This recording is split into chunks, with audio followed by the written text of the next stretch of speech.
আজকে আমরা এক্সপ্লেন করব এক নরম বাস্তবধর্মী ভালোবাসার গল্প।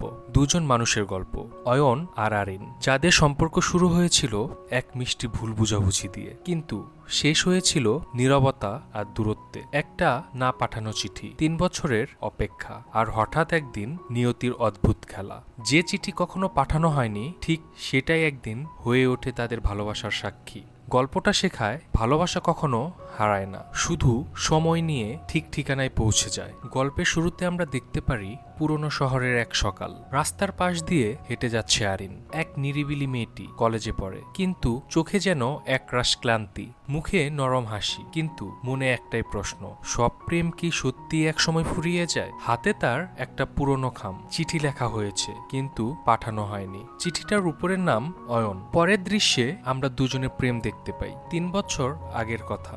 আরিনের কলেজের প্রথম দিন, গরম রোদে অজান্তে কারো সাথে ধাক্কা লাগে। একটা ছেলেও ঠিক তখন মোবাইলে কথা বলছিল। কফির কাপ ছিটকে গেল দুজনের জামায়। অয়ন বলছে, উফ, দেখেন না কোথায় হাঁটেন? আরিন বলছিল, আমিও তো হাঁটছিলাম, আপনি ফোনে ব্যস্ত ছিলেন। দুজনের মধ্যে ছোট তর্ক হয়, কিন্তু কয়েক মিনিট পরেই দুজনে হেসে ফেলল। এইভাবে শুরু হয়েছিল তাদের বন্ধুত্ব।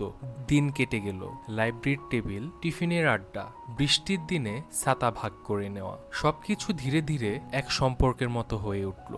তারা কেউ কাউকে কিচ্ছু বলেনি, কিন্তু সবাই বুঝতো অয়ন আর আরিন একে অপরের সবকিছু। একদিন বিকেলে প্রচন্ড বৃষ্টি। অয়ন ছুটে এসে দাঁড়ালো কলেজ গেটের সামনে। অয়ন বলছে, চল আজ বৃষ্টিতে ভিজবো। আরিন বলছে, না, ঠান্ডা লেগে যাবে। অয়ন তখন বলছে, ওকে, তাহলে আমি একটা কাজ করি, আমি ভিজবো, তুই আমাকে দেখবি। অয়ন ছাতা ফেলে দিল।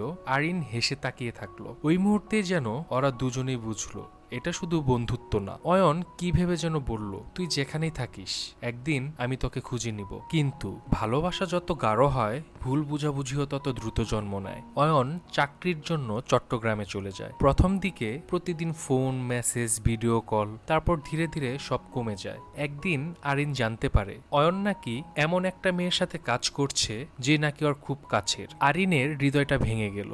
সে তখন চিঠি লিখলো, কিন্তু পাঠাতে পারলো না। চিঠিটায় লেখা ছিল, অয়ন, তুমি যদি সত্যিই অন্য কাউকে ভালোবাসো, আমি কিছু বলবো না, শুধু মনে রেখো, আমার কাছে তুমি কখনোই অপরিচিত হয়ে যাবে না। চিঠিটা রেখে দিল নিজের ডায়েরির ভেতর, আর এরপর থেকে অয়নের সাথে সব যোগাযোগ বন্ধ করে দিল। 3 বছর পরের দৃশ্যে আমরা দেখতে পাই আরিন এখন একটি স্কুলে শিক্ষকতা করে। একদিন সকালবেলায় স্টাফ রুমে বসে হঠাৎ শুনলো আজকে নতুন একজন স্যার আসবেন ইংরেজি বিভাগে। দরজা খুলে যে ঢুকলো সে আর কেউ না, সে ছিল অয়ন। দুজনেই থেমে গেল, শুধু চোখে চোখে হাজার প্রশ্ন। 3 বছর পরও যেন সময় থেমে আছে সেই জায়গাতে। অয়ন বলছে, তুই? আরিন তখন বলছিল, হ্যাঁ আমি। কিছুক্ষণের নীরবতা। অয়নের চোখে অপরাধ বোধ, আরিনের চোখে অভিমান। এইভাবে বেশ কিছুদিন কেটে যায়। কিছুদিন পর অয়ন এক বিকেলে এসে বলল, তুই মনে করিস আমি তোকেও ভুলে গেছি? আরিন কিচ্ছু বলল না। আরিন চুপ করে বসে রইল। অয়ন বলল, ওই মেয়েটা যার কথা তুই শুনেছিলি, সে আমার অফিসের প্রজেক্ট পার্টনার ছিল। আমি শুধু কাজের কথা বলতাম, তুই যোগাযোগ বন্ধ করে দিলি। আমি বুঝতে পারছিলাম না কি করব। আমি তোকে অনেক খুঁজেছি, তোর বাসায় গিয়েছি, কিন্তু তুই ততদিনে চলে গিয়েছিলি। আরিন কিচ্ছু বলে না, শুধু একটা কথা বলে, যা পাঠানো হয়নি সেটা হয়তো নিয়তি থামিয়ে দিয়েছিল। পরের দিন অয়ন স্কুলের লাইব্রেরিতে একা বসেছিল। আরিনের টেবিলের উপর একটা খাম পড়েছিল, ঠিক সেই পুরনো খামের মতো। উপরে লেখা ছিল অয়ন। অয়ন সেই খামটি খুলে দেখে চিঠিটার নিচে নতুন করে একটা লাইন যোগ করা আছে, যে চিঠি এক সময় পাঠানো হয়নি, আজ সেটা নিজের হাতে পৌঁছে দিলাম। অয়ন তাকিয়ে দেখে দরজার পাশে আরিন হাসি মুখে দাঁড়িয়ে আছে। কয়েকদিন পর স্কুলে সবাই অবাক হয়ে শুনল অয়ন আর আরিন বিয়ে করতে যাচ্ছে, আর প্রিন্সিপাল নিজে চা খাওয়াতে ডেকেছেন। অয়ন চিঠিটা ফ্রেমে বেঁধে বলল, এই চিঠিটাই ছিল আমার কাগজের লেখা ডেস্টিনি।